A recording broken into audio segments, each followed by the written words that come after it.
I'm Dillon. And I'm Ryan. And welcome back to the show where we review books and their movie adaptations. One of us reads the book before watching the movie, the other watches the movie, and then reads the book. We give you our recommendation for which order gives you the best experience. And today we are talking about Sir Gawain and the Green Knight. Alright, and I read the book first this time, so let me tell you about Sir Gawain and the Green Knight. It is a 14th century alliterative poem written by an anonymous poet in the Middle English language. It tells this tale of a mysterious green knight that rides in on a green horse into the court of King Arthur, and he challenges anyone brave enough to a game. The game is strike one fatal blow against the Green Knight, and 1 year later he will do the same to you. And King Arthur's nephew, Sir Gawain, steps up to the challenge and must face the consequences. On Goodreads, Sir Gawain and the Green Knight has a 3.74 out of 5 stars. That translates to a 7.48 out of 10 on our scale. Pretty good score. Mm-hmm. You want to tell them about the movie? Yeah, so there was a movie adaptation of this story made in 2021, directed by David Lowery, starring Dev Patel, Alicia Vikander, Barry Keoghan, Sean Harris, Joel Edgerton, and Ralph Ineson as the Green Knight. And it tells the same story. The Green Knight comes and challenges someone to deliver him a blow. Right now on Rotten Tomatoes, it has a critic score of 89%. Very good. Very good. And an audience score of 50%. 50. So, ouch. 50-50. Yeah. Okay, but what's more important than that is our scores. So how did we rate these? I will go first because I read the book first, and I gave Sir Gawain and the Green Knight a 7.5 out of 10. Then I watched the movie The Green Knight, and I give that one a 7. Okay. I watched the movie first, and I gave that a 7.9 out of 10. Nice. And then I read the book, and I gave that a 7 out of 10. Interesting. Similar scores in a flip-flop. Kind of in a flip-flop, yeah. But we're both in the 7 range. Mm-hmm. Okay, so let's talk more about that. But first, let me give you a spoiler alert. We will spoil things from both stories here, so if you care about that, we'll give you a timestamp, and you can skip to our final recommendations at the end, but if you don't care about that, stick around and we'll talk about those. Well, they're pretty similar, really, the stories. Obviously, the movie's a lot longer, so there's more added to it, right? So like they do add a lot. Like everything, like in the book or in the story. What do we want to call it? The poem, the original novella length poem. Yeah, we can just say book. In the book, or the story. Really, the only specific thing he comes across after he leaves to go find the Green Knight is that one castle where he stays for a while. So in the movie, everything between that is added. Is all added. Mm-hmm. Everything with Barry Keoghan's character who robs him and leaves him for death. Yeah. The fox. The fox. That follows him. The one like haunted house where he stops at. The woman that lost her head. Yeah. Yeah.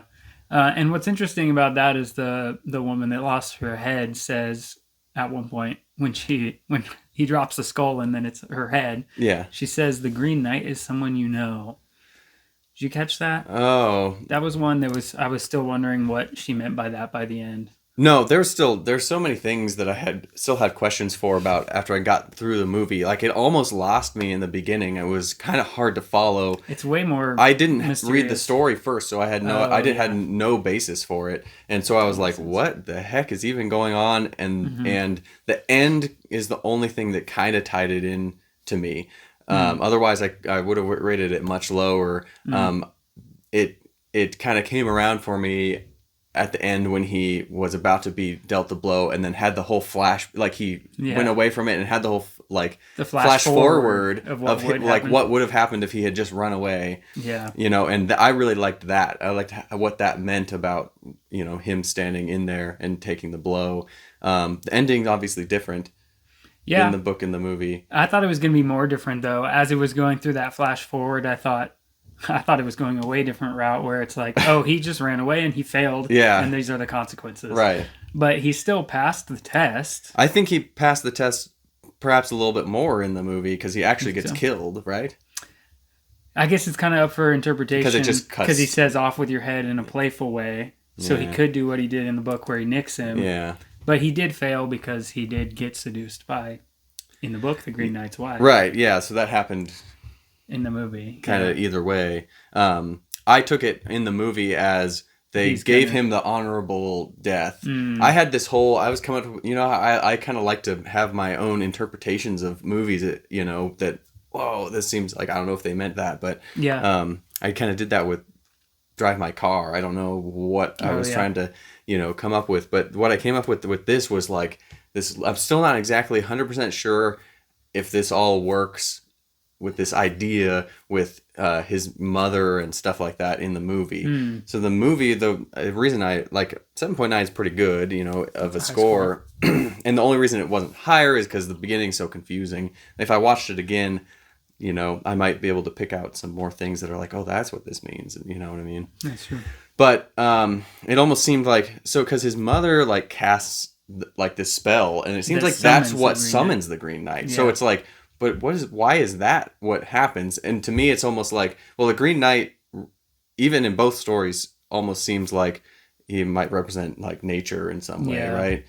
So with the movie, it almost takes so for just the book, it seems like the story might be an interpretation could be, you make a pact with nature, that nature, deals you, some, thing, gives you life, I guess, in a way, and it must be repaid with your death, essentially. And everything you do in between, all you can do is live an honorable life and have an honorable death. That's why, actually, on that note, because you brought that up, I really like the line in the movie when he's about to be decapitated, and one of the times he flinches and gets up, and he's like, "Is this really all there is?" Yeah. Like, just about life in general. Yeah, and the Green Knight's like, what else would there be? Yeah, so the movie, it seems like almost like, did they add it in that his mother summoned that? Because it's like a pact almost between your mother who brings you into this world and nature, this pact to bring you in, but you have to have it repaid. At the end anyway. And like the whole flash forward of him is just like him realizing that even if he escaped from that one moment, was cowardly and avoided that death there, he wore that sash for his whole life, and then once he takes it off, his head falls off. So like symbolically, he died at that moment anyway, that he ran away. Yeah, his head was cut off because he was because he was cowardly. He did not live his whole life that happened after that. He was not really living it. This shadow was over him the whole time. Yeah, and it caused him to do everything wrong at every point. Yeah, he may as well have died at that point anyways, and that whole knight's honor kind of thing. So I really liked that. That's a good interpretation of the mother's role in it, because at the beginning I was thinking it was a little strange, maybe silly in the movie, where it's like the Sir Gawain is like a rowdy teenager almost, and that's why his mom like tests him with the thing, but that's a better interpretation. I don't know that that's true necessarily. It could just be, well, the movie's pretty open to interpretation, because I like that it is mysterious and confusing. Having read the book first, it kept me guessing, because they changed so many things, they add things, and then when they did the flash forward, I thought, oh, they're totally going to change it. So I did like the book more, but I like that the movie, even if you've read the book, it's still fun to watch, because you don't really know how it's going to turn out. Yeah, and he's, the Gawain, or also in the movie, it's Garwin, right? They call him Garwin. Some of them pronounce it like Gawain, but the king definitely says Garwin. It sounds like he has the R in there for sure. Yeah, Garwin. But anyway, he's definitely, like, in the book, he is a knight, and he's thought of as somewhat honorable already. Yeah, he's Sir Gawain already. Yeah, the only thing that's not honorable about him is that when he volunteers, he's like, I'm the worst of our knights. Yeah. So let it be me. If it's, if someone needs to die, let it be me. But in the movie, he's like not even a knight. he doubts himself the whole book. Yeah. He's like says he's not a knight. He doesn't accept his role as a knight until maybe the very end when he decides. That's why at the beginning I thought it seemed a little silly making it like a coming of age, like maturing teenager thing, but it's not that bad. I mean, I really like Dev Patel's acting in it. He really does a great job. Being scared but trying to seem brave. I don't know. He's really good in it. As far as book versus movie, what like kind of main things that made you like the book more than the movie? Is it knowing some of the story beforehand? That whole thing. We like the thing we do first more often. Maybe. I don't know. It's hard to say because with the book, I liked the beginning so much more than the ending. The ending of the book is a little I think it gets a little long, at least compared to the movie. It gets a little long when he's staying at that castle with, I don't remember that guy's name. Yeah, but I agree. Yeah, it's like a short story, but it could have been even shorter. Yeah. They could have cut out things in the middle especially because how the end is, I don't know, it's not that deep of a story in a way. Like it could tell it much quicker to get him there. But I love the way it's written. I mean, it's a translation, but just like the sound of it with the alliteration and the description. I really like even just the part where it goes through the 4 seasons really quickly to make a year go by. And I like how that was tied into the movie too. They kind of did that, the puppet show and thing. The wheel. Yeah, that's what made me think of it as the whole thing as a, I don't know if you call that a metaphor for life or whatever, right? Or whatever you call it. You call it an allegory? I don't know what you call the whole thing. But because involves cycles. It's a year later. Yeah. They play on the seasons. It all could be like that. Yeah, everything comes around. In your life cycle or something like that. Oh, the other thing I was going to say about the movie is it just looks great, like the way it's shot wherever they shot it. A lot of great, really big. Oh yeah, and then shots. Really cool. Like in the movie, it's almost like I wanted more of it. In the book, they mention it in one sentence too, so it's like I don't know. They could have expanded upon it. But the giants. Oh yeah, they mentioned that in like just one line in the book. They just were talking, because they just describe him walking through, and they're like the land of giants, and that they say something like that, and that's all it is. They don't say anything else about it. Yeah, they make some allusions like that. Sometimes. Yeah, and it's like could be but they added that to the movie as just weird. Like a weird thing, and I was like ready for like something really cool to happen there, but they just it skipped. It was cool to see, but they just like got there and.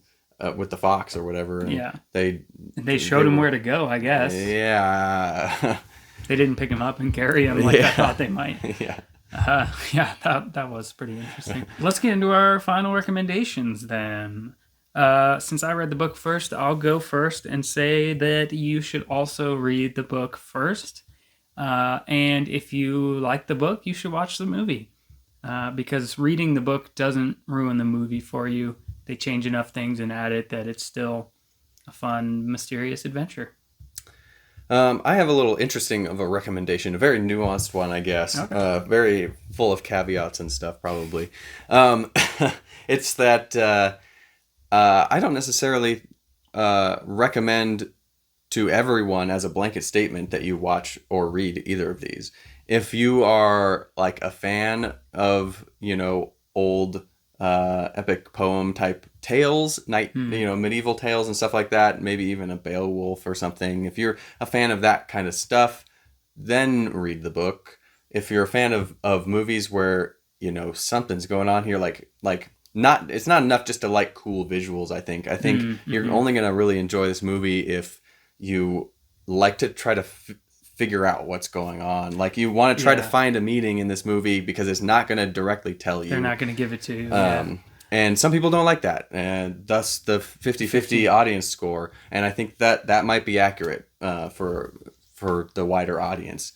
That's a good point. I need to get more nuance with my recommendations. In my mind, I'm thinking just which one first to give to the viewer, but that's a great point. And that's what I'm saying. To my point, I don't think it matters which one first. If you just want to watch and read both of these, doesn't matter which one first. That's my recommendation. That's a good point. Yeah. And if I can give an outside recommendation in our final recommendations, if you do like, epic tales, all those older ones, I recommend the medieval Spanish poem El Cid. I like that one better than this one. It's another one that's kind of short, and it's just a fun adventure story. So I recommend El Cid, Anonymous Spanish Poet. And isn't there a series or something Right now on there's Amazon? there's a Made in Spain, an Amazon series of it. The first season was pretty good. I liked that. I think they've made movies of it. There's at least one movie of it, but I've never seen it. Now, speaking of how people might rate these, we should see if the book and the movie are underrated or overrated. Okay, so let's start with the book. How did we rate it? I gave it a 7.5. And I give it a 7.0. And the average there is a 7.25 out of 10. Compared to the Goodreads score. They had 7.48. So we think it's a little bit overrated. Slightly overrated. I mean, that's basically my score, so I personally think it's properly rated. Yeah. Basically properly rated. It's in the ballpark of properly rated. Yeah. About close. Right, maybe a little bit overrated. And for the movie, The Green Knight, I gave it a 7.9. I give it a flat 7. It's a 7.45 averaged out. And the critics had it at 89%. We think it's a little bit overrated there. Yeah. We have the audience at 50%, so that's it's a little underrated. So somewhere in the middle there. It's in between what the audience and critics think. We could say that's kind of also in the range of properly rated then. Yeah, I think, when you factor in like what my recommendation was of like, I can see why some people wouldn't like this movie necessarily if that's not the movie you're looking for. This movie is for 50% of people. Yeah, and for specific audience. It sounds like it's for more of critics, the critical type of people who like want to look for something. That's true, because critics are watching it with a notebook and pen. Yeah, as opposed to just sitting back to just try to enjoy a movie. Yeah. All right, so let's see where this book and movie land on our ongoing rankings. Yeah, it looks like when we go down there somewhere about in the middle at number 12 here. Out of 24. So right in the middle. Basically right in the middle, we've got the Green Knight movie, 7.45. Right below Under the Skin movie. Right above, Everything Must Go, the movie. And then we got to go a couple ticks further down to number 16 for the book version. Right below the Black Phone story, short story, and right above the Black Phone movie. So right between the Black Phones. Yeah. We have Sir Gawain and the Green Knight. Okay. Yeah, they're both kind of in the middle and a little lower than middle. We have some high-rated ones on there, though. Well, because our very middle is a 7.45. That's a good score. That's a solid score. Yeah, so we've been rating things pretty high, and I'm not mad about those placements. No. Cool. All right. Thank you so much for watching our episode on Sir Gawain and the Green Knight. Stick around for next month when we will talk about The Prestige, book by Christopher Priest. And then the early 2000s movie adaptation with Hugh Jackman and... Is it Edward Norton? I think so. We'll find out next month. Yeah. We haven't watched it yet, if you couldn't tell.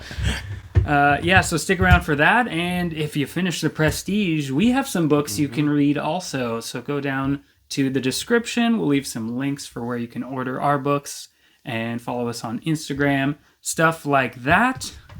And as for Sir Gawain and the Green Knight, viewer, you tell me, which is better, the book or the movie? Let us know in the comments below. Stay tuned by clicking the bell and subscribe to the channel. And tell your friends to tune in too. Click another video now. Thank you. Bye.